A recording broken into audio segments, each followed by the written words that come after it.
قانون نافذ کرنے والے اداروں نے اسلام آباد میں معروف سیاسی جماعت کے اہم رہنما کے قریبی عزیز کے گھر پر چھاپہ مار کر کروڑوں روپے کی کرنسی برآمد کر لی ہے۔ کرنسی کی منتقلی کے لیے ٹرک کا استعمال کیا گیا۔ مزید جانتے اسلام آباد سے زمان مغل کی اس رپورٹ میں۔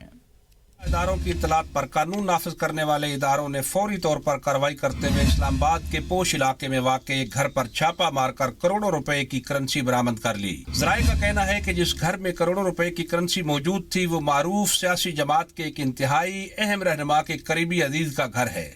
ذرائع کے مطابق قانون نافذ کرنے والے اداروں نے خفیہ اداروں کی اطلاعات پر چھاپہ مارا۔ گھر کے مالک کا کہنا تھا کہ وہ پاکستان کی معروف سیاسی جماعت کے ایک انتہائی اہم سیاستدان کا قریبی عزیز ہے۔ ذرائع کا یہ بھی کہنا ہے کہ قانون نافذ کرنے والے اداروں نے چھاپے کے دوران حراست میں لیے گئے گھر کے مالک سے پوچھ گچھ شروع کر رکھی ہے۔ ذرائع کا کہنا ہے کہ گھر کے مالک سے ملنے والی معلومات کی روشنی میں معروف سیاسی جماعت کے مبینہ اہم رہنما سے تحقیقات کی جائیں گی۔ تحقیقات مکمل ہونے کے بعد سیاسی جماعت کے مبینہ اہم رہنما کے خلاف مقدمہ درج کرنے کا فیصلہ بھی کیا گیا ہے۔